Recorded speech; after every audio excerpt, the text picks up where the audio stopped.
garoonka kubadda cagta ee magaalada Laascaanood Cabdi Bila Cabdi waxaa muddooyinkii u dambeeyay ka socday ciyaaro saaxiibtinimo oo dhex marayay kooxaha gobolka Sool iyo sidoo kale kooxo ka socday gobolada kale ee Somaliland. ciyaarahan saaxiibtinimo ee dhex marayay muddooyinkan dambaba kooxaha gobolka Sool iyo sidoo kale kooxaha ka socday gobolada Somaliland ayaa kuwa isku dhex galayaan ciyaarahani dhalinyarada gobolada dalka.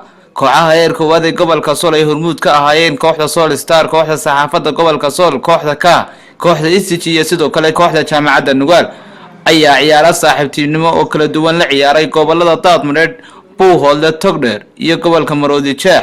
waliba ay jiraan kooxaha ka socday goboladaasi Somaliland ee qaarkood ay ciyaareen laba ciyaarood, taasi oo cadeynaysa ammaanka gobolkani Sool haysto iyo sida uu la shaqeynayo dhalinyarada isuduwaha wasaaradda dhalinyarada ciyaaraha ee gobolkani Sool Serfaad Axmed Cali. kooxaha gobolka Sool ee heer koowaad ayaa dhammaan dhalinyarada gobolkani ayaa kuwa hadda u soo jeeda horumarka ka socda gobolkooda, gaar ahaan dhanka sportska iyo ciyaaraha.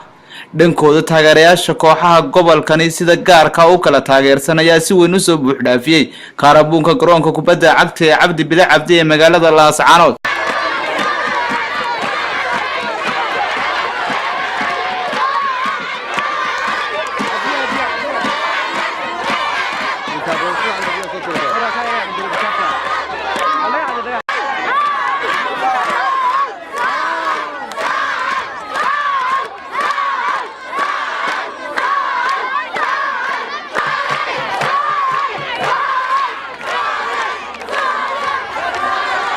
shacabka reer Sool ayaa kuwa u soo jeeda xiisaha gaarka ee gobolkan uu leeyahay dhanka ciyaaraha, maadaama ay galab kastaaba ay ka dhacdo garoonka kubadda cagta ee Cabdi Bila Cabdi ciyaaro midka ka sii dambeeya ay ka sii xiisa badan tahay oo u dhaxeeya kooxaha gobolka Sool iyo sidoo kale kooxaha ka yimaada goboladaasi kale. sidaynu ogsoonahay koobka gobolada Somaliland wareegiisa koowaad ayaa waxaa lagu wadaa in lagu qabto garoonka kubadda cagta ee Cabdi Bila Cabdi ee gobolkani Sool, taasi oo u noqon karta ciyaartoyda mutashaxulka gobolkani Sool mid u sahlaysa la sii qabsashada garoonka rooga cagaaran, taasi oo sababi karta inay guulo ka soo hoyaan koobkaasi.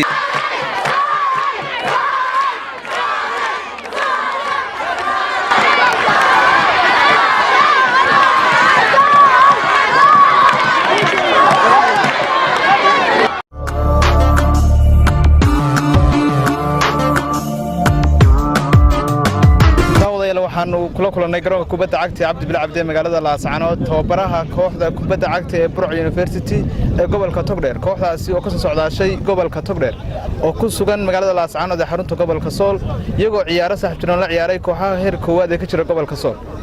ugu horreyn magacaaga waxa leeyahay Maxamed Cabdi, waxaan ahay tababaraha kooxda jaamacadda Burco. ugu horreyn waxaan u mahadnaqayaa oo hambalyeynaya istuwaha gobolka Sool Mudane Fuaad. waxaad timaadeen magaalada Laascaanood xarunta gobolka Sool, ciyaaro saaxiibtinimo la sameeyeen kooxaha heer koowaad, saddex kooxood oo maanta koox saddexaad la ciyaaraysan. ka waran si la soo dhaweeyay iyo ciyaarihii kala duwanaa ciyaarteen iyo ciyaarta maanta. horta ugu horreyn gobolka Sool waxaanu kala kulannay soo dhaweyn ballaaran ka maamul ahaan, ka istuwahan, ka madax ahaan, ka shacab ahaanba. gobolka Sool aad baan ugu mahadnaqayaa soo dhaweynta ballaaran ay noo sameeyeen. welina maara gobolka Sool gobol la mid ah xagga soo dhaweynta, taana way ku mahadsan yihiin. Maxamuud Aadan Askar, Maxamuud Gurey, Somali News TV, Laascaanood.